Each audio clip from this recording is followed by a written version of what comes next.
Bonjour à tous et bienvenue sur ce nouvel épisode de la chaîne. Petite annonce pour commencer, après ce 5e épisode qui clôt la première saison, on va changer le nom de la chaîne. On a commencé, souvenez-vous pour ceux qui étaient là au début, avec Space Nation, puis Nation Spatiale parce que Space Nation renvoyait à plein d'autres choses sur YouTube. J'aimerais un nom encore plus spécifique et pour cela, rien de mieux qu'un néologisme. Dans la seconde partie de cet épisode, on va, disons-le comme ça, fonder conceptuellement la nation spatiale. Puis, nous laisserons sa place à l'arconaute, un habitant de l'arche interstellaire, un être du futur à qui je prêterai mon apparence pour faire avec vous le tour du propriétaire dans les prochaines saisons.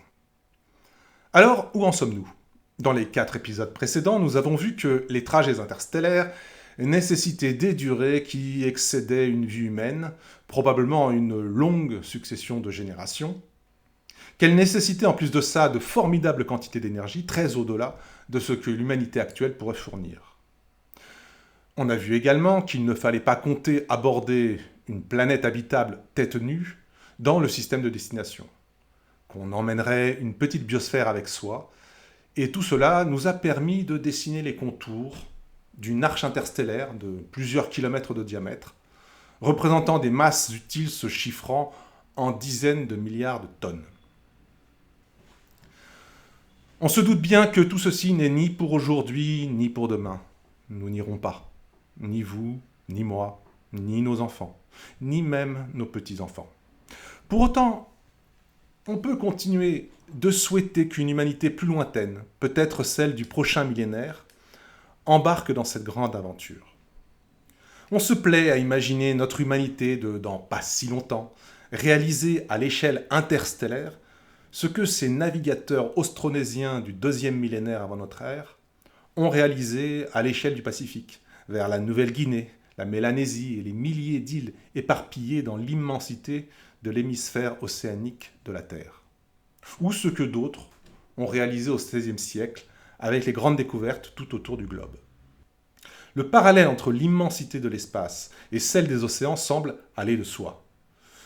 Pourtant, c'est probablement une erreur. Nous allons essayer de voir en quoi. Allez, générique.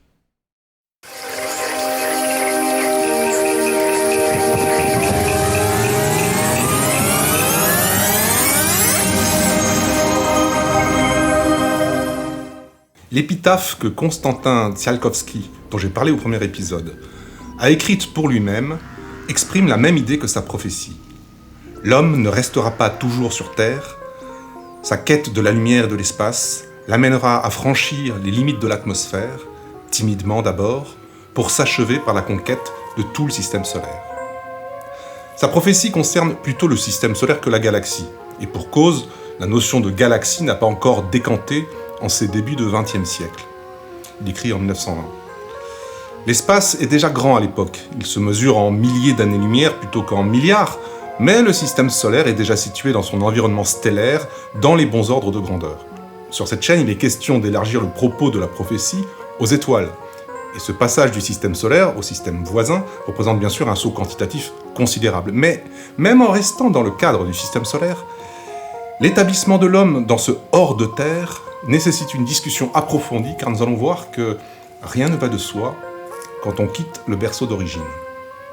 Nous allons ici axer notre analyse sur la motivation d'effectuer, disons, un grand trajet dans l'espace, un trajet très supérieur à l'année. On ne parle pas de la Lune qu'on atteint en 4 jours, ni de Mars qu'on pourrait atteindre en 6 mois. On pourrait envisager de pousser jusqu'à Jupiter, voire Saturne, mais au-delà. Osons le dire, il n'y a aucun intérêt à voyager dans l'espace à plus de quelques années de trajet. Vraiment aucun qui vaille d'y consacrer de gros moyens. Christophe Colomb cherchait une route commerciale plein ouest vers les Indes. Vasco de Gama, une autre route des Indes, mais contournant l'Afrique. C'est sur la base des promesses de richesse pouvant résulter du succès de leur entreprise qu'ils ont pu argumenter auprès des princes de leur temps afin d'armer une flotte. De fait, du succès effectif de leur entreprise a résulté un immense accroissement de la puissance européenne ainsi qu'un bouleversement durable de l'état du monde.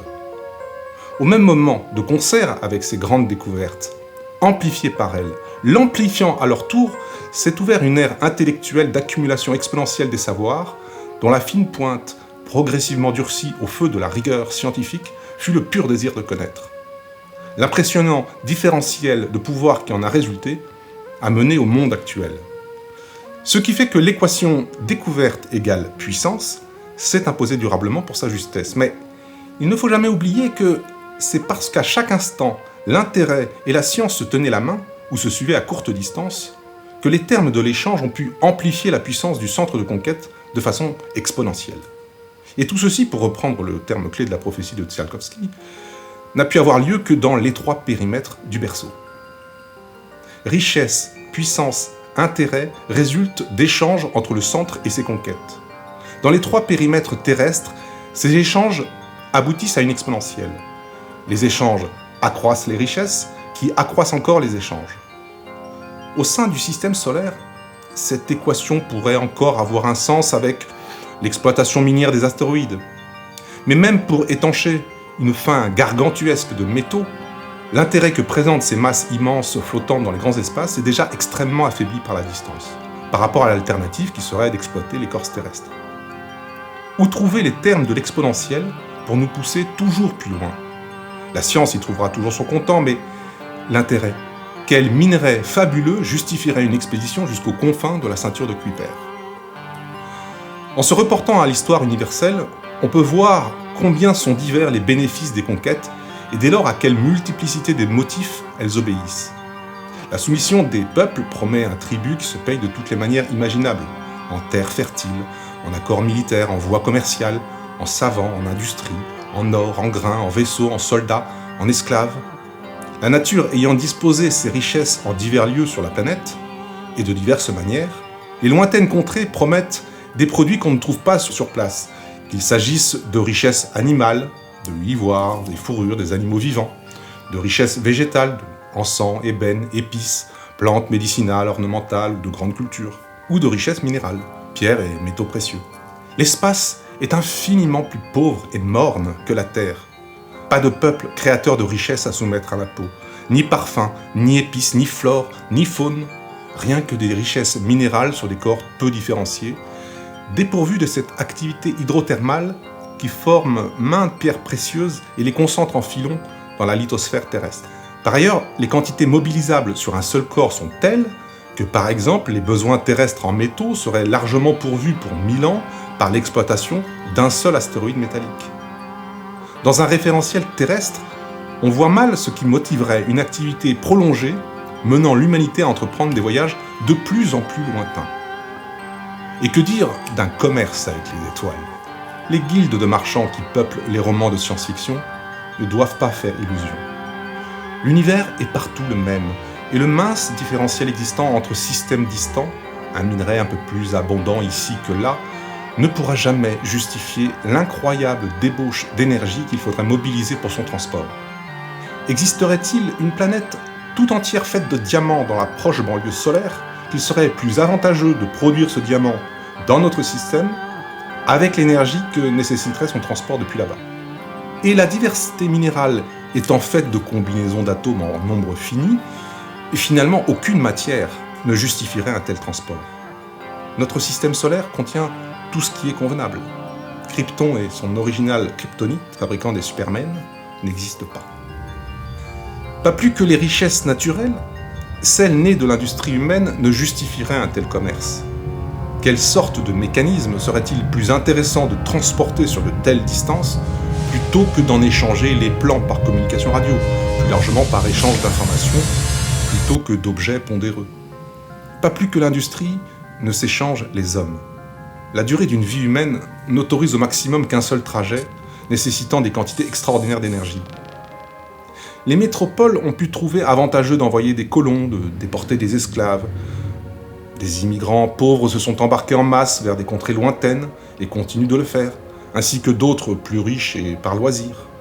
De ces millions de déplacements résulte l'état du monde. Une telle noria humaine n'est pas envisageable sur des années-lumière. Le temps caractéristique de trajet avec un système stellaire distant vont de la décennie à plusieurs siècles. Les échanges ne peuvent s'envisager que d'une génération sur l'autre, tandis que sur Terre, un grand nombre d'allers-retours sont concevables dans la durée d'une vie. En l'absence de toute communauté de vie, comment envisager une communauté d'intérêt? Et dès lors, comment imaginer les bases mêmes d'un échange commercial valorisé à quelque prix que ce soit ? L'originalité d'une faune ou d'une flore extraterrestre pourrait seule justifier l'envoi d'une cargaison d'un système à l'autre. Mais si on suppose raisonnable l'hypothèse selon laquelle la vie implique la reproduction, cet échange n'aurait lieu qu'une fois. À charge pour le destinataire d'assurer les conditions de reproduction de sa précieuse cargaison. Peut-on parler de commerce quand ça n'a lieu qu'une fois ? L'intérêt des conquêtes réside également dans la puissance politique.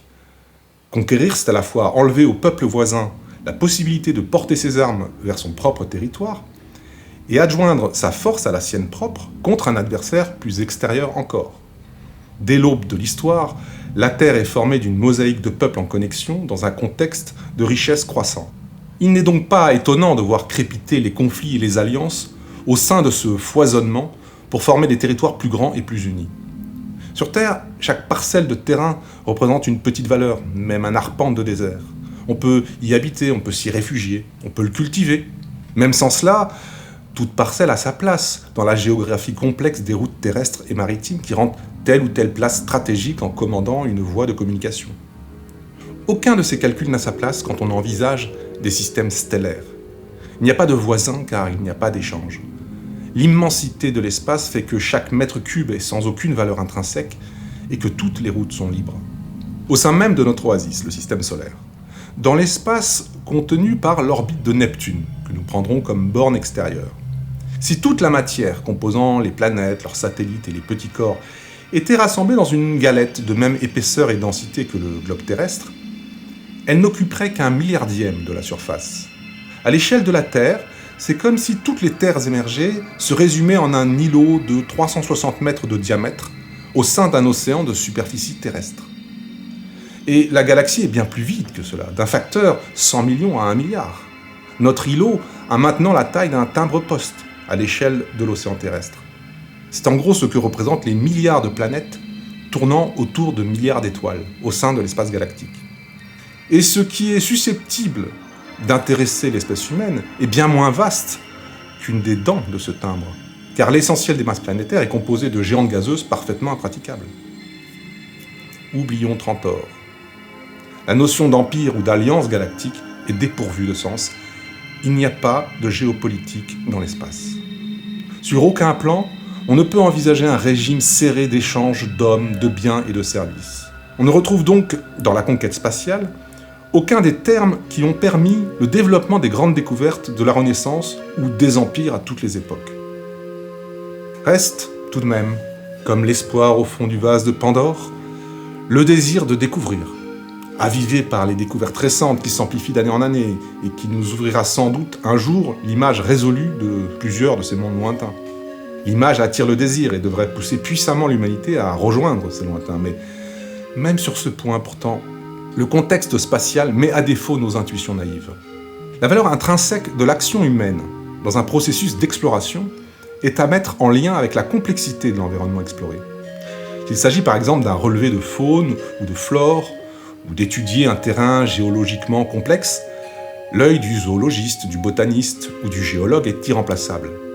A fortiori dès qu'il s'agit d'étudier les traces laissées par des civilisations anciennes par une recherche archéologique. Et pour l'ethnographie, la question ne se pose même pas. L'immense inventaire du globe, commencé avec les grandes découvertes, n'aurait jamais pu être mené de façon automatisée ou pilotée à distance, même avec des robots actuels. Et cette activité exploratrice, menée par des humains de chair et d'os, était évidemment rendue possible par le fait que le globe est partout praticable. Non seulement on peut se rendre en tout lieu en quelques semaines ou mois, mais on peut jouir sur place des conditions de vie offertes et du charme de son objet d'étude. L'espace offre tout l'inverse. Même si une fois sur place, un explorateur humain aura plus de degrés de liberté qu'un robot, le coût énergétique et technologique du système vie du cosmonaute et la relative simplicité des environnements étudiés comparativement à la Terre vont donner l'avantage au système robotisé dans la plupart des cas. À moyens égaux, la curiosité scientifique sera mieux satisfaite par une armada de sondes que par une unique mission habitée. Surtout que le potentiel de sophistication des sondes à venir est considérable. Le nanomonde nous offre des perspectives potentiellement immenses. Des sondes de quelques microns, actionnées par des nanomachines, pourrait être fabriqué à moindre coût et en grande série par le même type de technologie dont on se sert pour graver des microprocesseurs, et pourrait être envoyé par milliers de milliards vers les cibles d'intérêt. Y compris pour assouvir notre curiosité scientifique, le voyage habité de longue durée dans l'espace nécessite des moyens qui seraient employés bien plus utilement à y envoyer des robots. Tout ceci ne doit pas pour autant nous faire tourner le dos à notre rêve d'espace. Il y a de la ferveur mystique, quasi spirituelle dans ce rêve. Une foi en l'espace pour l'espace. Il ne faut pas se duper avec ses sentiments. Nul besoin de les camoufler sous des considérations utilitaristes. Sa nature spirituelle ne rend nullement ce rêve condamnable. Ce rêve existe et il ne peut que s'amplifier avec les futures découvertes de mondes lointains, par dizaines de milliers dans le demi-siècle à venir. Seulement, le rêver est une chose, et permettre son accomplissement effectif en est une autre. Il faut un projet politique, il faut un processus graduel menant à son accomplissement, et on peut se demander par quel pan incliné on pourrait arriver là-haut. Il me semble, à la lumière des considérations qui précèdent, que ce n'est ni l'intérêt commercial ou géopolitique, ni même la curiosité en tant que telle qui mènera les hommes à sortir définitivement du berceau. L'espace ne peut pas constituer durablement un grand effort consenti par la collectivité pour l'atteinte d'un but plus élevé, car on l'a vu, ce but n'existe pas dans le référentiel terrestre, ou peut être atteint autrement. Il faut donc que ce soit par agrément que l'homme quitte la Terre. Cet agrément n'est pas conçu principalement hédonique, il est essentiellement moral. Le rameau humain quittant le système solaire vivra sans doute cette aventure dans une grande exaltation, une exaltation morale pour ce que quitter la Terre veut dire, et parce que l'acte serait fait au nom de toute l'humanité, comme le premier pas de l'homme sur la Lune. Mais l'ensemble des étapes qui mènent à ce moment doit être conçu comme obéissant à des déterminismes humains réalistes. Ce déterminisme s'applique à deux niveaux. L'histoire humaine et politique terrestre menant à faire vivre un petit contingent d'humanité dans l'espace, en autonomie par rapport à la Terre, et l'artefact humain qui abriterait cette humanité, c'est-à-dire l'arche. Concernant le premier point, voyons à quoi pourrait ressembler le contexte, disons technico-politique, dans lequel on pourrait envisager de passer aux choses sérieuses, c'est-à-dire de fonder la nation qui aurait pour mission de construire l'arche pour rejoindre les étoiles. Pour envisager ça, il est clair que le coût d'accès à l'espace devra baisser d'au moins 3 ordres de grandeur. Il faut un accès semi-démocratisé à l'orbite basse, disons, pour fixer un ordre de grandeur, que ça représente de l'ordre de 10 000 € le trajet. En dehors des États, des acteurs diversifiés, associations, entreprises, particuliers fortunés, concrétisent divers rêves d'espace, qui, par la force des choses, le coût, se fédèrent autour de structures communes d'accueil en orbite, avec l'aide active des grands États. Une petite biosphère 3, en pesanteur artificielle, est créée, permettant un séjour spatial arbitrairement long, sauf en termes de coût, évidemment, pour de simples prud'hommes. À ce stade, il existe également des navettes interplanétaires à propulsion nucléothermique ou nucléoélectrique, mais bref, il faut passer à la vitesse supérieure en termes d'impulsion spécifique, capables de réaliser plusieurs transferts orbitaux successifs vers le système solaire externe, disons jusqu'à l'orbite de Jupiter. On maîtrise l'accès en quasi-routine au petit corps, se poser, y travailler, rembarquer. On est capable d'en extraire des glaces planétaires, des silicates et des oxydes métalliques. La recherche se porte sur la capacité à faire croître des structures de type végétal en orbite. Dans ce contexte, essayons maintenant de brosser à grands traits le portrait d'une nation spatiale à travers sa constitution. Article 1. Les États signataires s'engagent à consacrer l'essentiel de leurs efforts financiers et de recherche destinés à l'espace non commercial à une unique entité, la nation spatiale, jusqu'au stade de l'autonomie de celle-ci. Par cet article 1, on va dire que le but des nations terrestres est de mutualiser leurs moyens pour mettre le pied à l'étrier à cette nouvelle nation, le but étant de la rendre autonome le plus rapidement possible, de sorte qu'elle ne pèse plus sur le budget des États. Article 2. La nation spatiale ne dispose d'aucun territoire sur Terre, à l'exception de ses ambassades dans les nations fondatrices. Comme son nom l'indique, c'est une nation hors de Terre qui va devoir fabriquer elle-même son propre territoire. Article 3. Jusqu'à l'accès à l'autonomie, la politique de la nation spatiale est décidée et mise en œuvre par un gouvernement paritaire formé de représentants des nations fondatrices, à proportion de leurs investissements dans le projet, et de citoyens de la nation spatiale élus par leurs pairs. Oui, c'est normal, tant que les terriens payent, ils ont voix au chapitre pour décider des orientations de la nation spatiale. Article 4. Les citoyens de la nation spatiale sont des citoyens volontaires issus de nations signataires, sélectionnés par une commission paritaire sur la base de leurs aptitudes à participer au projet formé par la nation spatiale.